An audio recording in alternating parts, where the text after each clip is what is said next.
In order to hold the current Olympics, there was a competition between Tokyo in Japan, Istanbul in Turkey, and Madrid in Spain.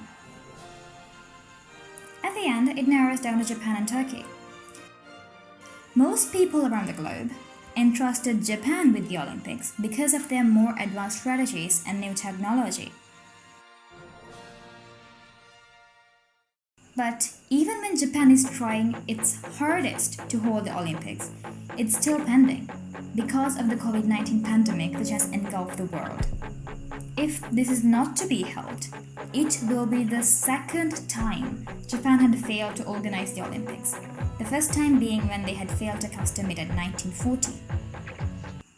When Japan received the chance to organize an Olympics as the first country in Asia in 1940, it was because of their reputation as the land of the best athletes in Asia and the economic strength. Japan is the most recognized Asian country in the first half of Olympic history.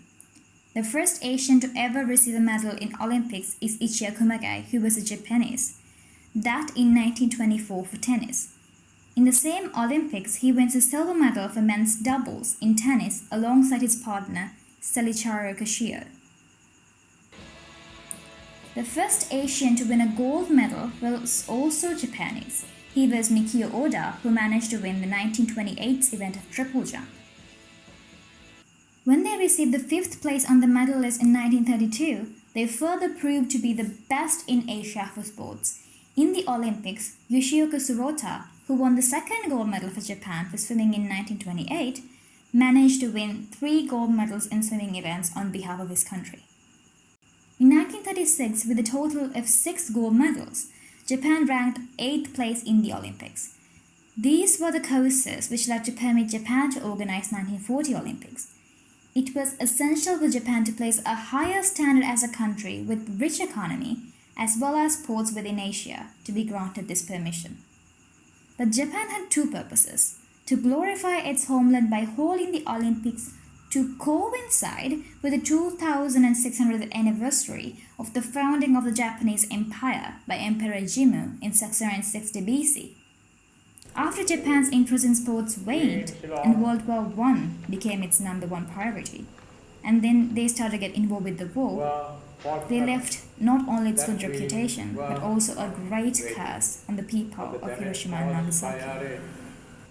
With that destruction, Japan did not come back to the 1948 Olympics. In 1951, the world was ready to offer warm and friendly hands on behalf of Japan again. It was because of the speech done by Mr. J.R. Jayawardena in San Francisco, USA. Japan still honored that conviction. They still love and respect J.R. Jayawardena as well as Sri Lanka.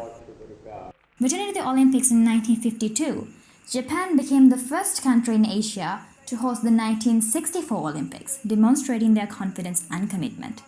Ranathunga Karunaananda's encouraging run, which garnered worldwide attention as the greatest loser in the Games, later entered the Japanese textbook. The gratitude and respect of the Japanese people is evident from the statement made by his daughter to the Olympics as well. However, for the second time in a row, the world is reaching out to the polite and friendly Japanese people who value the world more than this war. But, unfortunately, with current circumstances of COVID-19 pandemic, Japan is rendered helpless. With this event, Japan became the first country in the world to have the opportunity to host 2 Olympic Games in Asia, elected with blessings around the world. Now, with the protests that come from escaping the disaster of COVID, what Japan can do is to fight head-on with those protests and emerge as winners by finishing a successful Olympics. Also, when Japan thinks about its responsibilities, it expects the success of grand mechanism through 3 women: Seiko Hashimoto, CEO of the Olympics, Tomoyo Hakimura, Minister of the Olympics, and Mayor of Tokyo, Yuriko Koike, are those 3 women. Not the gender, neither nationality is a qualification to hold respectable positions within these Olympics. Japan proves this example with below-mentioned 3 Sri Lankans as well: GAYANI BAHAR, Nuwan Gunawardena, Sujiva Vijayanayake. Japan is a country that cannot be overthrown. It is an ideal that claims to be able to rise again. Even in this difficult time, we wish Japan to rise up as a hero by dealing wisely with the strongest, fastest, and most flexible bodies in the world by granting them the dream of Olympics and emerge as the giant of Asia once again.